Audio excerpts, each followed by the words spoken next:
app, America's top-rated sportsbook app. Don't forget to hit that like button, subscribe wherever you get your podcasts, and leave us a 5-star review. I'm Chierstin. She's Makayla, and I'm wondering if we can just take a second in this show off the top to appreciate the shirt I'm wearing right now. Oh, it's gorgeous. That print, phenomenal. It looks like it's almost like painted on. Bad Birdie does a tremendous job with all of their polos. All of the guys here in the office seem to be wearing them every other day. And I was like, no. Max, I need in on this. These are tremendous. The girls also have their own gear. Girls golf too. Yes, girls golf too. I happen to golf, okay? And Bad Birdie has the best golf gear around. So I'm rocking this. I love it. It's gorgeous. It's beautiful. You'll look like a queen out there on the golf course. So shout out to Bad Birdie for hooking you up. If you want to look as good as we do in Bad Birdie, you can use the promo code PHNX Sports for 15% off your order over at badbirdiegolf.com. And if you also want to hang out with us, which, I mean, why wouldn't you want to hang out with us? We're pretty awesome. We are teaming up with our friends at Four Peaks to host some awesome World Cup watch parties. We will be doing watch parties for the group stages for USA and Mexico. So if you are a football fan and you want to cheer on either Team USA or Mexico, I learned today, Owen taught me that you don't say Team USA. It's just USA. Obviously, I'm not a soccer girl. And you don't say the ever. You do not say the in soccer. Oh, I did not know that. Like, okay. It's not the Rising. It's I'm learning Rising. so much. If you want to cheer on USA and Mexico, head on over to our events page on our website, gophnx.com. You can RSVP for all of our World Cup watch parties, and we hope to see you there because it's going to be a great time. We'll be doing beer specials. You'll get $3 kilt lifters and wild wheat pints. It's going to be a great time, and obviously the chicken tendies are going to be there too. And who doesn't love a good chicken tendy? Thank you to our friends at Four Peaks. And as always, you must be 21 years or older, and please enjoy responsibly if you're going to be drinking a delicious Four Peaks beer. I made a mistake and grabbed some apple drink instead of a Four Peaks today, and I am really disappointed I did that. Ugh, so always go for the Four Peaks. Yeah. Hazy IPA, that's the one. All right, let's do a temperature check, shall we? Let's do it. We need a temperature check after what happened yesterday with the Arizona Coyotes City Council, which, spoiler alert, our very own Susel was at the Tempe City Council meeting yet again. I have a theory that Craig Morgan is doing this on purpose because he hates city council meetings and is forcing Chierstin to do it instead. And that we need to get a Chierstin tip jar for every time she goes to one of these city council meetings. So Chierstin, tell the people what you learned at the city council meeting yesterday. So my biggest takeaway off the top is I think a lot of people seem to think this is a bad move for the Coyotes. So what happened last night was the Coyotes themselves requested that their proposed arena and entertainment district go to a public vote, which is a referendum.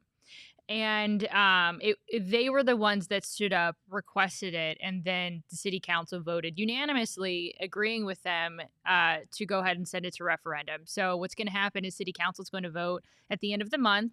As long as it passes within city council on May 16th, the public residents of Tempe are going to be able to vote on this issue. If it gets shot down at the end of the month by city council, it's dead.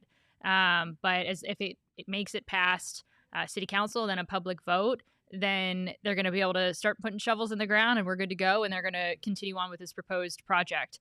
So, so the biggest misconception, I think, with all of this is a negative move. Like, this is something that the Coyotes were like blindsided by, that going to a public vote is not going to benefit them. But they were the ones that asked for this. And I think they are really confident. I genuinely think they are really confident that the public is going to side with them, that this is a good thing for Tempe. Yeah. And I'm pretty sure, like, this is my opinion, that the Tempe City Council wouldn't hold a special meeting to go ahead and decide on a date for a public vote if they did not internally think that they were going to approve it. And of course, Mayor Woods yesterday was like, hey, this isn't a precursor to what we're going to decide. But like, if you read between the lines, like, I have a really good feeling that it's going to pass within city council. And by the time it gets to residents, this is something that's going to benefit everybody. Yeah, I definitely think it's a good thing that the city council voted to send it to referendum, because it puts the power or their perception of power in the hands of the public, and they now get a say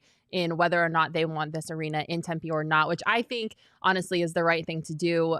Obviously, I don't think there's going to be many people out there who think it's a bad thing, because I don't see how they could. The Coyotes are paying for everything. The Coyotes because are fronting. people are uninformed. That's the big thing. That's There the will thing. be a misinformation campaign Campaign. almost undoubtedly. So there will be people that will vote against this because they think the taxpayers are going to have to foot the bill, which is, like Not you said, true. not the case. I'm sure the airport is going to do their campaign to try and make people think that planes will be falling out of the sky or whatever their deal is. Onto the arena. So there will definitely be an effort, but if people have the facts straight, Yeah, then you're I mean, right. it's just frustrating though, because the Coyotes want to build a brand new, gorgeous entertainment district with housing and restaurants and an arena on a dump. It's literally a dump site. There is nothing else there that they could possibly benefit from other than it being a dump site. So I just don't. I mean, I know that there's going to be a lot of misinformation out there, and there are going to be maybe some small special interest groups that don't want to see this go forward, but it just, to me, is a home run. Like, the Coyotes are literally taking garbage and making something beautiful out of it, literally. Yeah. And they're paying for it. And so creating thousands and thousands of jobs too, which is a good thing. Which is so important. And so I hope that there isn't a lot of pushback from these small interest groups, which I'm sure there will be, but it's just unfortunate because there really shouldn't be any reason for it. But I am glad that the public will get to have a say in it. This is their community. This is something that is going to affect them and their style of living moving forward. So I think it's a good thing that the public gets to weigh in on it. Obviously, it's a bummer that it delays the arena a little bit, but you gotta do what you gotta do. I think they saw this coming, and to be honest with you, it's a good thing that it happened. The meeting was actually not as much as to whether or not they should send it to referendum. It was about securing that May date, because if they didn't, you have to have 180 days in advance to get something on a ballot. So if they didn't meet and approve that last night, they were going to have to wait for a later date, which the next time to be able to vote on it was going to be August. Yeah. So I think there was probably a little bit of anticipation that if they didn't get this done, there was a potential that it could be sent to referendum for one reason or another down the line. Right. And they were going to miss that window between May and August. So that's also something to just think about. It's like, in my opinion, maybe the Coyotes felt like it was going to be sent to referendum at some point. Mm-hmm. So they're like, okay, let's just get ahead of this. Now, what they said yesterday had nothing to do with that. So this is, again, just me speculating that there's probably a good chance that they wanted to get ahead of it and just go ahead be and proactive. Be proactive about it. Yep. But what they said yesterday, team president and CEO Javier Gutierrez said, they want to showcase three things, these three pillars of why they're wanting it to go to referendum, was because they want to show their commitment to staying in Tempe. They want to show their commitment to transparency, and they want to show their commitment to inclusivity. And what's more inclusive than allowing the entire city to come together to actually have a say in the matter? Yep, absolutely. So that was their they're politically correct and what they wanted everybody to think. But now ASU gets to weigh on though. it, right? That's a big piece of this too, because I think we've already started to see the mutual beneficial relationship that the Coyotes have created with ASU through the temporary situation with Mullet Arena.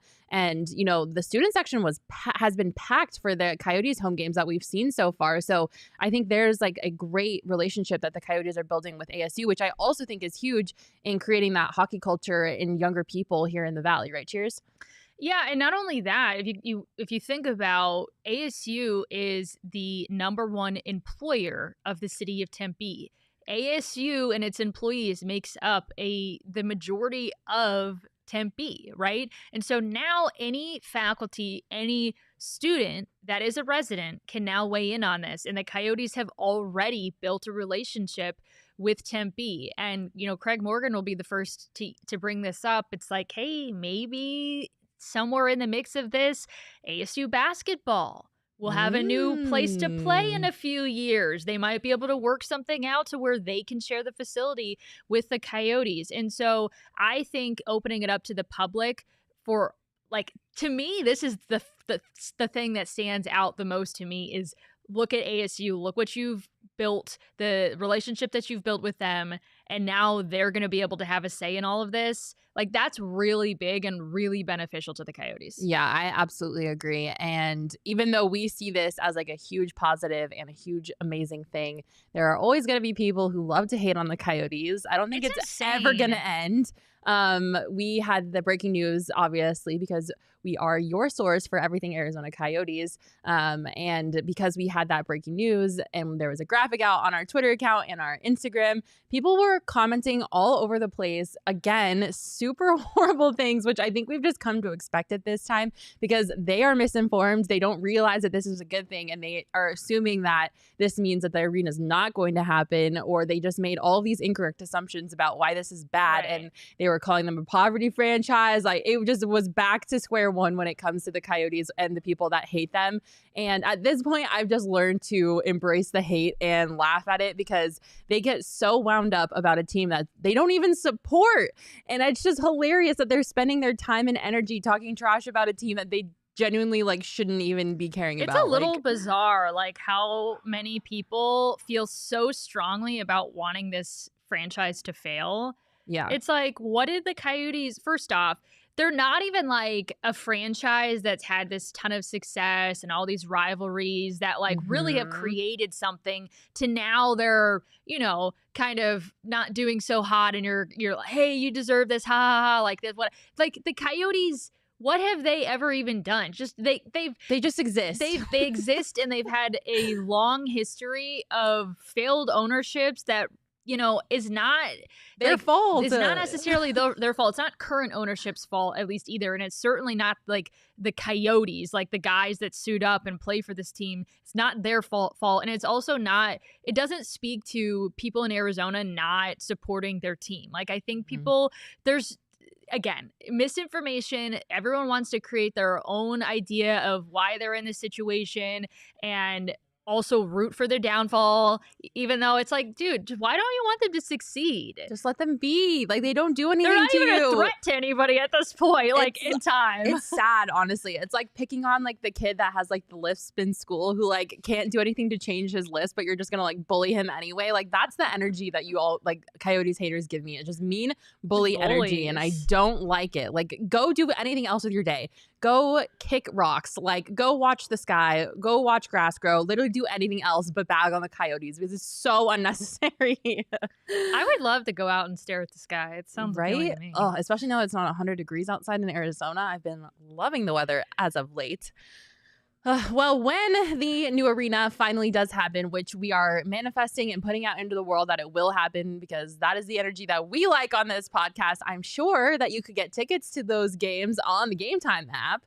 But in the meantime, while you're waiting for the new arena to be built, you can get tickets on the Game Time website right now. You can get tickets to Cardinals games, ASU hockey games, Suns games, Coyotes games. You can go to concerts. You can get parking passes. Anything you need in terms of a event or a sporting event is on Game Time, and we can't recommend them enough, you guys. You can save up to 60% on tickets when you use the link in our description to get tickets to sporting events or concerts, and they're great for procrastinators out there like me who wait for last minute everything when it comes to making plans. So if you need a ticket, weren't you supposed to purchase my ticket for tomorrow? I'm looking at this right now. I sure did. I got you one. You got it. I got you one. Oh my god! On the Game Time app. Yeah, I used our Game Time link. My beautiful, wonderful mother is coming into town to visit, and I will be taking her. Chierstin will be taking her to an ASU hockey game because I cannot attend. So she's going to get to hang out with Chierstin. Isn't that so great? And I got both of their tickets using the Game Time link in our description. I have no idea what's happening. There's dancing happening behind the screen. We're just going to let that go. Shane, if you're going to dance, you might as well come in front of the screen. Yeah, just come do it on the screen. What are we doing here?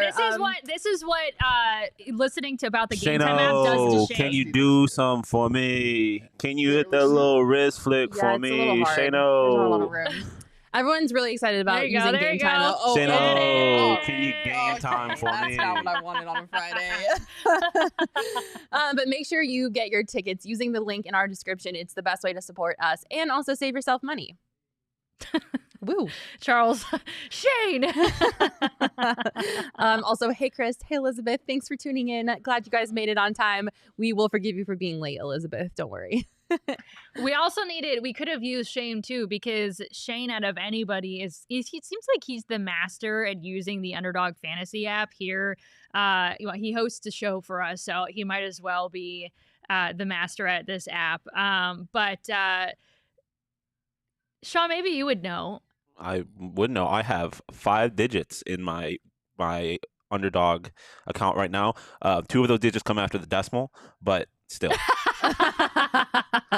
What is your favorite part about using the Underdog Fantasy app? I like the live drafts, to be honest with you, because like a lot of times before games, we'll just grab like 3 or 4 people and we'll just do like a daily fantasy draft for a game. So that's fun. It also, like, I'm a graphic designer. I just like how nice it looks. Like the app is a very pretty app. Yeah. They got nice colors. They got nice pictures. They use fun pictures for players sometimes. So I enjoy it. But I also like making money on it because to me it's the most fun way to make money. How often Shane makes money off of it, but how often Shane makes money? I'm honestly not sure. I would argue the majority of the time that he uses it, he probably makes money. My favorite part about it is you can pick between players from all different sports. You can grab someone from a random soccer game, throw them in with like a Justin Fields prop. Justin Fields higher on rush yards this week, by the way, locking in on Underdog Fantasy app. Okay. It's fun. I like using it for Coyotes games too, because sometimes Coyote games can be a little rough to watch. They haven't recently. But sometimes they can be a little rough to watch. The Coyotes are a wagon. They won 3 games in a row. WAGGIN'. They are a freaking wagon. The Coyotes are on fire right now. Whatever you do for your next pick'em, highly suggest it has something to do with the Coyotes, because they're just the team to put your money on right now, in my opinion. Yeah, always keep an eye out for higher on Karel Vejmelka's saves, because the Coyotes like to give up a lot of shots, and then he has to kind of stand in his head. So I like his higher on saves a lot. That's not necessarily good, but no, it's not. It's not. But Coyotes it's not great. Thank you, Sean. Coyotes win a lot of games where they get outshot. So. Well, if you get all of your picks right, you can win up to 20 times your money in a single night. So search for that app, download it using that promo code PHNX, and Underdog will double your first deposit up to $100. Again, that is PHNX as the code on the Underdog Fantasy app. Before we talk about the Arizona Cardinals, really quick, cheers. I'm going to call an audible. Why do you think the Arizona Coyotes are not Arizona Coyoteing right now? Like, they need to lose so that they can get Connor Bedard, and they are not losing. They are a freaking, like, don't get me wrong, like, watching them beat the Sabres when the Sabres are supposed to be one of the best teams in the NHL, amazing. Relax. Mint. Loved it. Like, the fact that they've won 3 games in a row, incredible. But, like, at the same time, like, Coyotes, you're supposed to be Coyoteing and you're not Coyoteing. Like, you need to lose. Like, we want Connor Bedard. Like, stop winning. I don't understand it, Chierstin. I don't. I mean, this team was predicted to finish last in the league, like dead last. So not just like here locally, this was Vegas predicting. So I don't really know. Obviously, you could say, oh, well, they've got a great power play that's really helped them win games. But it's like, well, where did that power play come from? Yeah. None of this was supposed to happen. Literally. They're defying odds for sure. I'm not going to say it's necessarily like a bad thing. I understand draft implications, but I think it's good for morale, to be honest with you. True. And I don't, with playing at Mullet and just like they've been so bad the last couple of seasons that it's making it really fun. It's making it fun for fans. It's giving people a reason to watch, and I don't know that that's a bad thing. Yeah, I agree. Morale is everything in the sports world, and it is very important. Speaking of morale, there is a team in the Valley that might not have a lot of it, and they've been featured on HBO's Hard Knocks, and it debuted yesterday, right? 2 days ago? It debuted this week. Wednesday. And a lot of things happened in it that had me saying, say what? So let's talk about it, Chierstin, because I don't know if I've ever seen something as interesting as what I saw during Hard Knocks, the Arizona Cardinals edition. It was honestly fascinating. I think it helped me put a more human element to the Cardinals, if that makes sense, because when I think of the Cardinals, like I think of what I see during game day, and what I see on game day is very limited to the overall picture of what it means to be a professional football player for the Arizona Cardinals. And seeing them in their home environments with their families, like out off of the field, like not on game days, I think helped me humanize them a little bit and have like a little bit more empathy, I guess, because before I was ready to burn down the organization. I think somebody in our comments was like, hashtag fire Kliff, hashtag fire Keim. I was very much on that train. I'm not saying that I'm off of it, because there are so many problems facing this organization.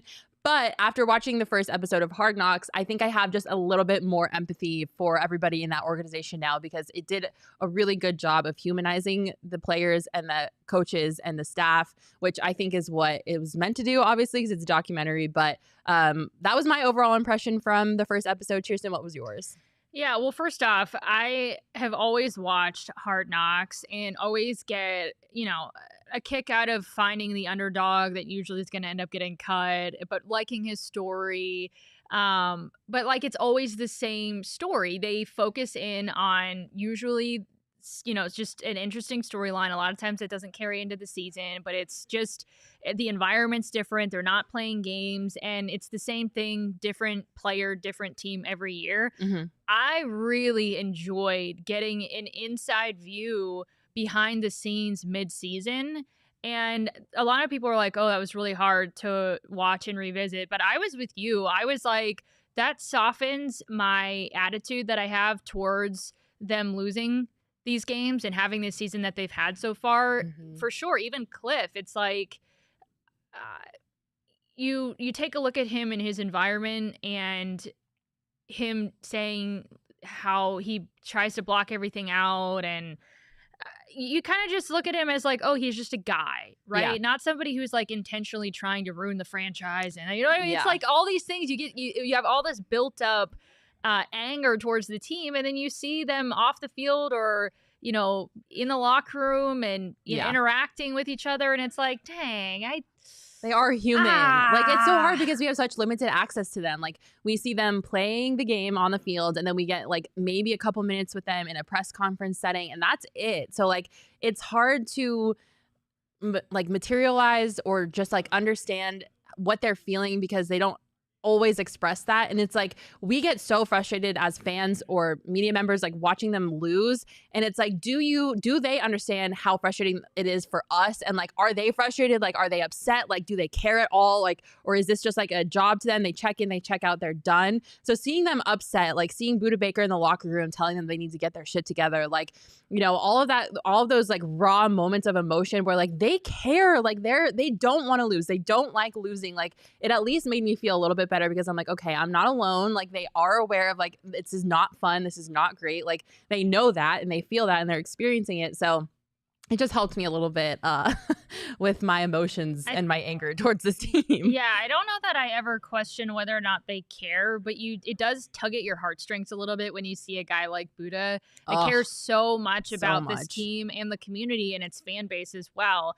There's definitely, I think it was that he mentioned it while he was talking to his teammates, was like, he's sick of losing at home. Yeah. And that was not something that was just said, but it was said with conviction.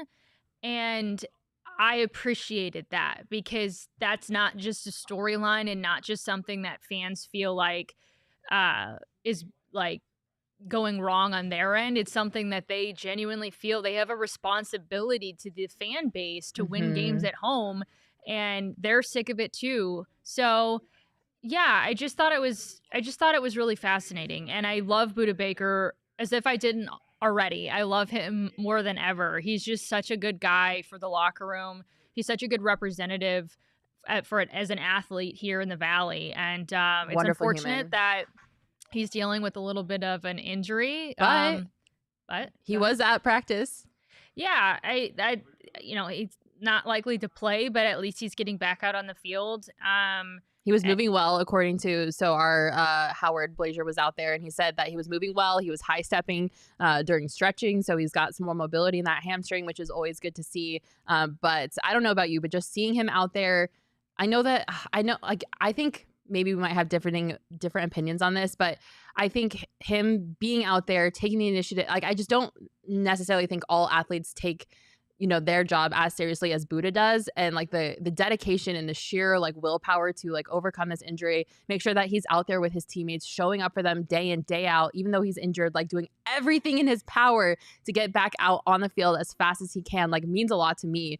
And I think it shows just like, again, what type of person he is. And I don't necessarily know if that's the status quo in the NFL all the time. Yeah. I mean, he went from like, there's no chance he's going to play to he might play, although I would be shocked if he did, because they're really trying to be cautionary with it. He's got a high ankle sprain, which is difficult and it takes a long time and it's easy to re-aggravate and all the things. You know, so I would really, really be surprised if he ends up playing. I think when you, before the show got started, mentioned that not every player is going to work that hard to get back. And my initial response was that should be the standard for everybody playing the National Football League and anybody playing for a purpose that's bigger than them, their teammates, the fan base, especially when you're down like the Cardinals are down. You should have the desire to want to work your way back as soon as possible. And so that's just the standard that I hold every, you know, athlete to in general. I mean, this is your job. And so, yeah, and I'm not surprised because that's just Budda's personality.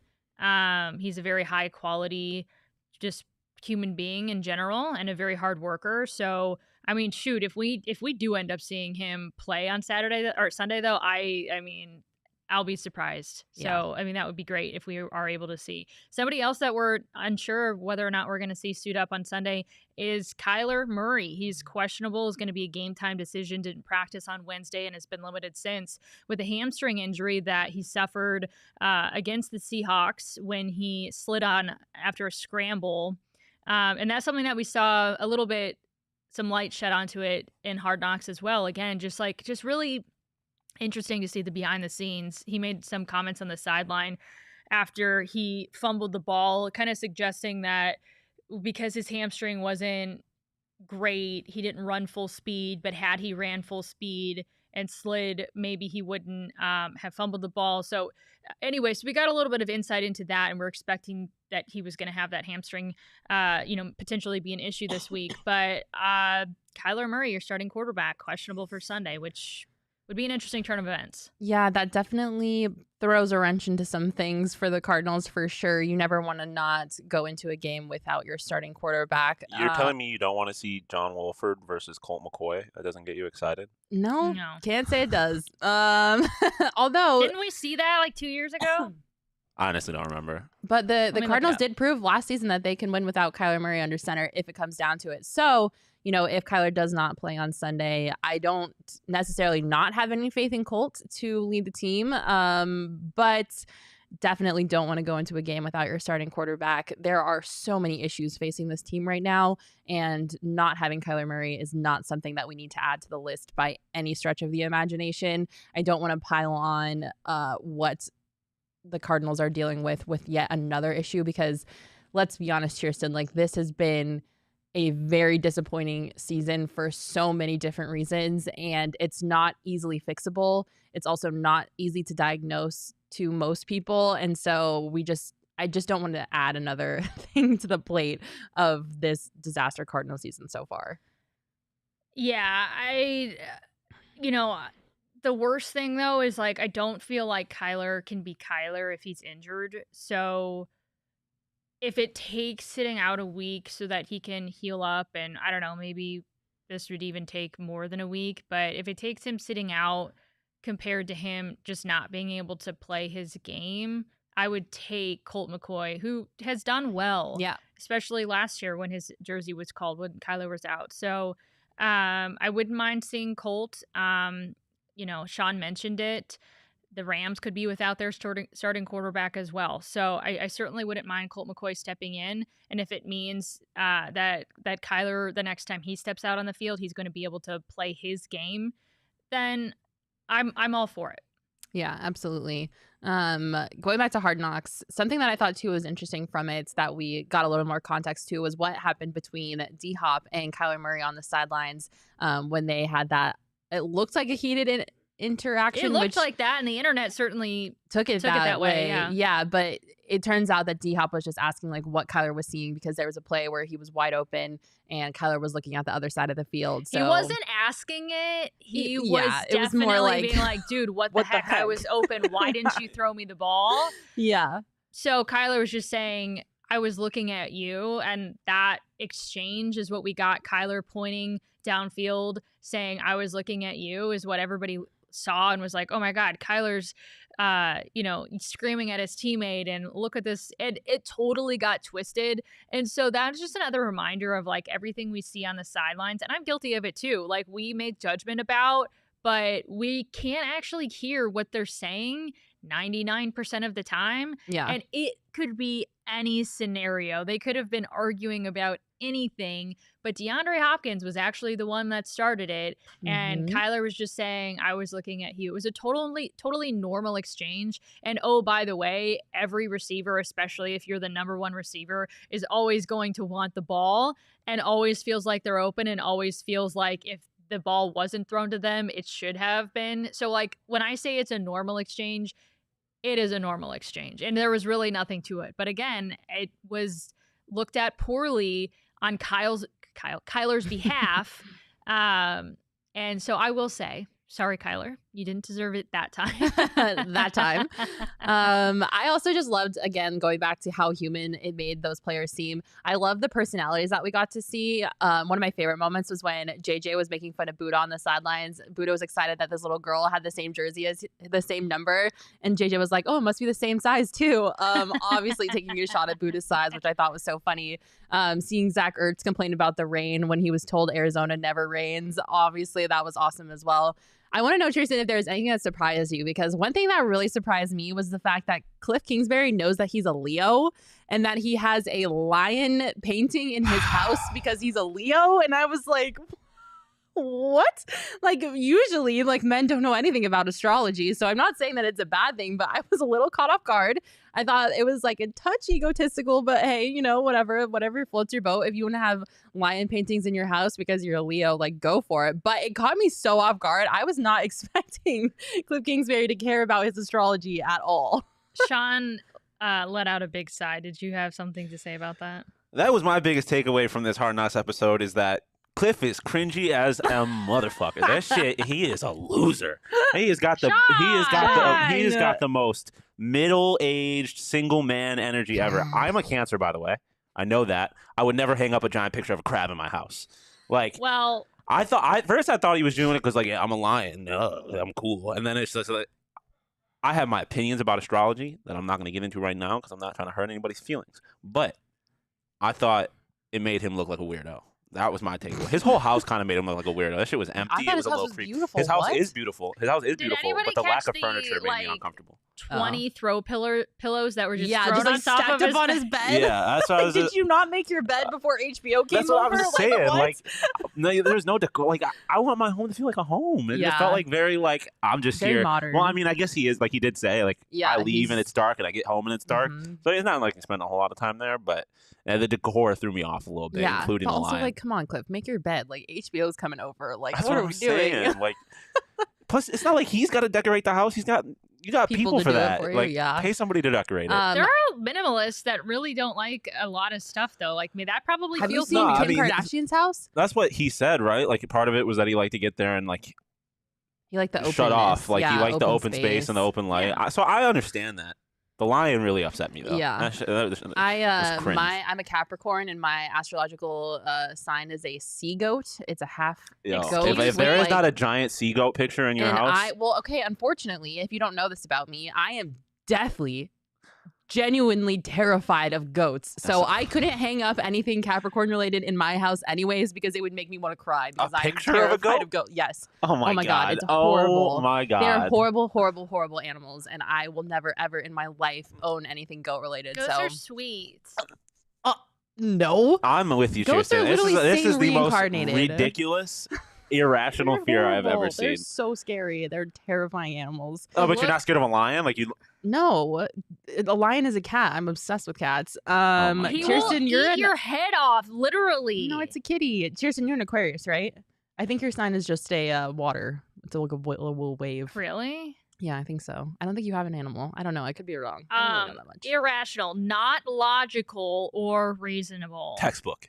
My fear of goats? Textbook. Yes. Textbook definition of illogical. Yes. Irrational. Goats are nice. Goats are horrible. Goats are cute. Baby Horrible goats. animals. Goat yoga. Vibe.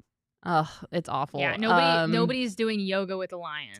Jay is a Gemini. I love everyone's just dropping their astrological signs now. This makes me so happy. Yeah. Wait, what if he was a Taurus or an Aries?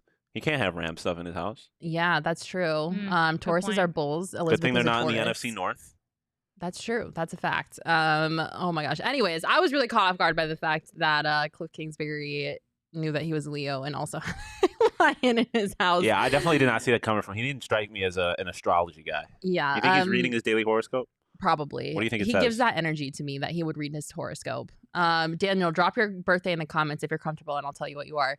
Chierstin, any other final thoughts on Hard Knocks? So, not about this episode, but something that wasn't shown but was talked about this week is that Kliff and Vance Joseph supposedly, I guess they watch film with team owner Michael Bidwell to explain what the team is doing and where it's falling short, which I can't imagine is a normal thing to do. I think that's called helicopter ownership. Parenting, yeah. Helicopter ownership, which is also ironic because he flies a helicopter. Yes. Who would be a better person to helicopter a team than a pilot himself, right? I mean. So I don't know. Maybe I'm hoping this next episode we get a look into this awkward owner meeting with Kliff and Vance Joseph having to explain themselves of where everybody. That's bizarre. Yeah, like so bizarre. Why do you not trust the people that you hire to make decisions about the team that you own? Like, I just don't. I think that's so weird. Like, you don't have anything better to do with your time than helicopter parent your GM and your head coach. I mean, I'm not saying that they don't need some helicopter parenting based on what we've seen. Vance Joseph, the defensive coordinator, not Keim, but yeah. I mean, yeah, but I mean, well, if anybody doesn't need it, it's Vance Joseph. If anyone has shown that they are a competent coach that can put together good schemes, it's Vance Joseph. Like, he is the last person that you need to helicopter parent in that organization. I would say the thought of that meeting and those interactions in and of itself makes me want to grab an OG's because it gives me anxiety. That shouldn't be happening. And I don't know that that is the answer to, I don't think like getting in on a meeting and having you explain every single thing that went wrong is the answer that's going to turn this entire ship around. So yeah, maybe after this I'll take an OG's because it's unnecessary. But we love OG's. It calms us down. It gets us in a vibe. And quite frankly, I'll take any excuse to pull out an OG's. They're delicious. Orange creamsicle flavor. I was just about to go there. Orange creamsicle, my absolute favorite, Mac's favorite. And yeah, like I said, good vibes. Always good vibes. I've never had anything but just good, like, I am happy to be here and calm and just love life right now. Their new sleep edition gummies also hit the spot. If you need to knock out and get some good night's sleep, oh my gosh, their aquaberry flavored sleep gummies, incredible. Cannot recommend enough. But as always, you must be 21 years or older to enjoy, but you can find OGs at your local dispensary. Yes, Daniel, you are a Sagittarius. Thank you, Charles, for coming in clutch with that. Which is an archer, by the way, and that one goes hard. Yeah, that one does go hard. We love Sagittariuses. Also, we love December babies because I'm also a December baby. You know what? Also, we love furniture. Furniture is my favorite thing to talk about. These beautiful chairs that you see were provided to us by More Furniture, along with the rest of our furniture in our office. So thank you so much to our friends at More. And if you're in the market for some beautiful new furniture, you can shop their fall sale going on right now at morefurniture.com. If you spend $1,000, you'll also receive a $100 gift card. So there has never been a better time than to get some new furniture than right freaking now. And More Furniture is the place to do it. I did want to say, too, I wanted to make sure I got it right, that the Cardinals are 3-point underdogs in this game, but on the DraftKings Sportsbook app. But more interestingly, the over-under is set at 40.5 points, which, if you're talking about potentially two backup quarterbacks... Yeah, it's a little high. What did you say it was? 40 and a half. 40 and a half? I thought you said 30, and I was like, what? No, 40 and a half. I feel like I would take the under on that. This feels like a battle of the field goals game to me. So I Yeah, it also would could take be. the under. Yeah, I mean, once it's officially announced who the quarterbacks are, it Yeah, probably will go it'll down change. or up, depending on who they announce, I Right. suppose. But For now, I'm definitely taking the under on that. So you can go over this to is the DraftKings Sportsbook app, keep an eye on it, see if it changes depending on who the starting quarterbacks are. But for new customers, you can make any $5. This is for NBA still. New customers, you're going to get free bets if you place a bet on the Cardinals game. But specifically, if you also want to put your money down on the NBA money line in any NBA game, if you bet $5, you're going to get $200 if your team wins. So they've got deals going on all over the place, but especially for NBA. Yeah, we also love the DraftKings Sportsbook app. As always, it is simple. Download the DraftKings Sportsbook app using that promo code PHNX, though. Always use that promo code PHNX on the app, and with all of our sponsors. Minimum age and eligibility restrictions do apply. See show notes for details. Whew.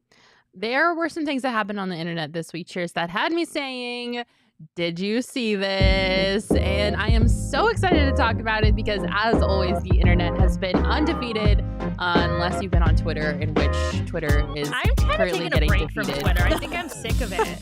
Yeah, Twitter's going on the struggle bus right now. Not just Twitter for the sake of like just the Twitter platform, but just I think people right now are just on another one on that app. That is very true. But besides that, there were some amazing things that happened on the internet this week, including the fact that we've got some sick new City Edition jerseys for the Phoenix Suns. I am obsessed. I think they are so cool. The Suns also released an awesome marketing campaign all over the internet that explain the design and the significance and the reasoning behind these jerseys and the very thoughtful choices that went into everything that you see on these jerseys. I was blown away by their marketing team and the videos that they put together and just the overall like consideration and time that was taken to bring in Native peoples and to reach the Native community. I just was so excited about this whole thing, and I think they are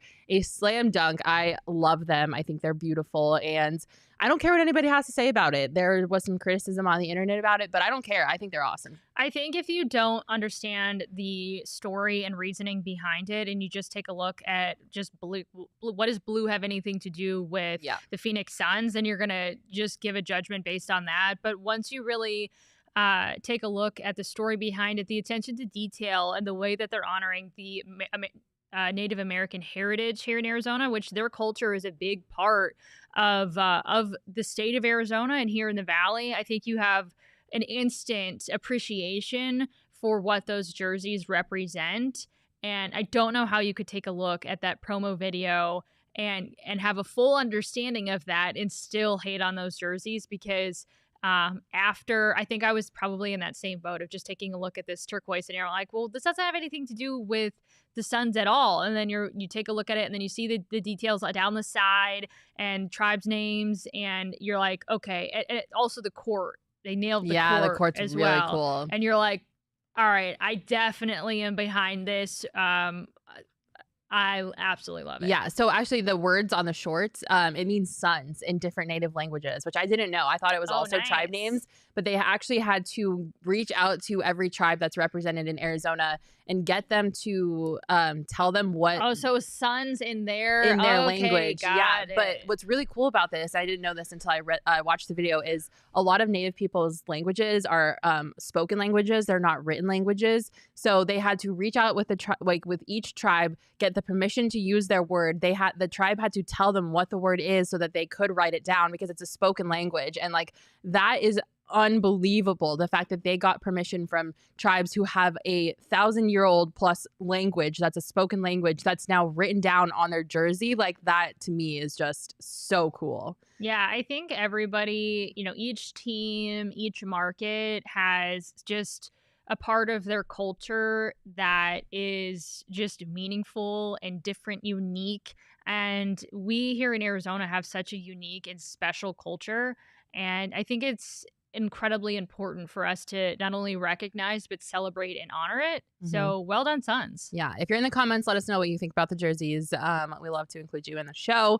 Also, something that won the internet this week, the Arizona Coyotes have been on a troll job, which honestly makes my heart so happy because their intern is our former intern, Miss Mallory.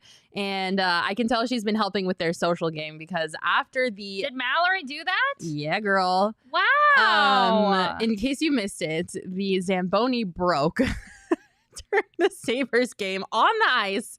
There was, how long was the delay, Sean? Do you remember? It was about 20 minutes. Yeah, a 20-minute delay. The Zamboni was just chilling on the ice. They were doing everything they can to undo it. They brought watering cans out on the ice. Like, it was a whole thing. Chierstin. It had to get towed off the ice. They had to tow it off the ice. I also love our PHNX Coyotes account going after them, calling them a poverty franchise. I hope you enjoyed the tables being turned on you, Sabres. But then the Arizona Coyotes account dropped an absolute money meme, letting the Sabres know that they also missed the L on their way out with their broken Zamboni. So good, Chierstin. I love this kind of internet. I'm sorry to laugh at Sean's expense, but that is fantastic. So funny. Just an absolute win of a meme. Also, shout out to our girl Mallory for doing a great job with the social media over there. It has been really fun to watch this season. They have had some fire memes. They also dropped one last night. You know the cat, the Housewives meme with the lady yelling and then the cat on the other end of the table. They had that one for the Rangers last night. So good. Shout out to the Coyotes for killing the internet. You just love to see that kind of interaction, right? Cheers. I love to see the interaction. I also love to see the Coyotes, like I said earlier in the show, defying odds and getting wins. And like, for all the flack that they get, for all the trolling that comes their way, the fact that they're able to kind of throw it back in other teams' faces, I am here for that. Oh my God. You should have seen the comments on their meme posts. Like, the other opposing fan base, that just made them more mad, which honestly made me more happy. Just like knowing that, like, A, they were upset because they lost the Coyotes, and then B, they just got trolled on the internet. Like, they were not having it. And I thought that was hilarious. So, hey, if you can't dish it, if you can't take it, don't dish it. So. I just want to say Sabres fans have not been the kind of fans that have come at the Coyotes because they know what this is like. They didn't deserve all that. Well, they did because the Zamboni broke down. They deserved it for that reason. I saw an article that I brushed past earlier, but it kind of just made me think about what it's like to be on the other end. You know, there was a headline, I'm pretty sure it was in a New York Islanders beat writer that wrote a headline that was like, okay, the Islanders lost a game they should have won. That's the NHL. And it's like, okay, how many times can you use that excuse of like, well, they just lost a game they should have won? Or maybe the Coyotes are just better than we all anticipated them to be. Like, why don't you? They can never give the Coyotes any credit. It's just like, well, our team just lost a game that they definitely should have won. It's like, okay. Yeah, it's been interesting. Quickly going. Are you going to say something? I was just, let's be clear. The Islanders should have won that. They have a top 3 goalie in the league, and they're a better team than the Coyotes. The Coyotes are just playing hard right now. They're just okay. Coyotes have the best power play in the league. I mean, they've been good recently. Why not give them a little bit of credit though for the way that they're playing? I mean, it's 3 games. Let's see them continue it. Quickly going back to the Suns. Speaking of interesting things happening in games, I'm pretty sure the Timberwolves forgot that you're supposed to have 5 players on the court when you're playing basketball. Have you ever seen a power play in the NBA? Yeah, there you go. D'Angelo Russell was chilling on the sidelines, and I think he forgot to check in. The Suns were playing 5-on-4 basketball. Did forget to check in. What are you doing, my man? What are you doing? The Suns were playing 5-on-4 basketball for like 2 minutes before D'Lo finally checked back in, and it was honestly hilarious to watch because it's finally a team other than an Arizona team struggling to play a competent game of basketball. It was bad. Like, I don't know. How do you not check in? What are you doing? I don't know. That kind of reminds me, I've done this before where there's, you know, my previous profession of working in TV, I have been sitting at my desk forgetting that I have a show to do and have been late for a TV hit and not missed it because I was staring at my computer. So I've been there. It's not fun. And But have I ever really seen this happen while a game is going on? Like, what are you doing? You're looking at your phone. I mean, what are you possibly doing? Yeah. That's going to distract you from knowing that, like, like you're a starter. It's not like you're a bench player and didn't hear your jersey called or something like that. Like, what are you doing? You got to stay ready, my man. So bizarre. Maybe it was just a brain fart, which I can relate to because I've got at least 5 of those a That's day, what I was so. saying. It's like, listen, have I done something like that before? I certainly have. But I also am not an NBA player. So. You're not an NBA player? I'm not. I know it's Breaking shocking. news. I know it's shocking. I'm a golfer though. She is a golfer. She is a golfer, which is more than I could say because I don't like doing anything that raises my heart rate over 80 beats per minute. So major props to Chierstin. You can still wear bad birdie gear though, even if you're not a golfer. That's the great thing. I feel like that makes me a poser. You don't think I so? do it. If you're a poser, you're a good looking poser because the shits look good. That's nice. true. Oh wait, Sean, you don't golf? I've been golf a few times, but I don't like own clubs or anything. I'm not an active golfer. You've been golf? I've been golfing. Okay, golfing. Did I say golf? Yeah, I've been golf. You said I've been golf. I've been golf. Oh, I think that's a sign that it's time for the weekend. Sean can't speak words, and I can sing them though. Do you want to sing us out? Sing us out, Sean. I was gonna say it's Friday then. It's Saturday, Sunday, what? It's Friday then. It's Saturday, Sunday, what? Thank you guys so much for joining us on this episode of the Phoenix Sports Podcast. You are all the absolute best. Don't forget, if you want to join the family, you can do so by going to gophnx.com and signing up for a membership. We have so many exciting changes coming that I can't tell you about quite yet, but you guys will all know super, super soon. But I promise you, you are going to want to be a part of it. So don't miss out. And don't forget that we will be back at this again next Friday at 12:30. We hope you guys all have a wonderful, blessed weekend and have the best time ever enjoying your free time. We will see you again next week at 12:30. Bye.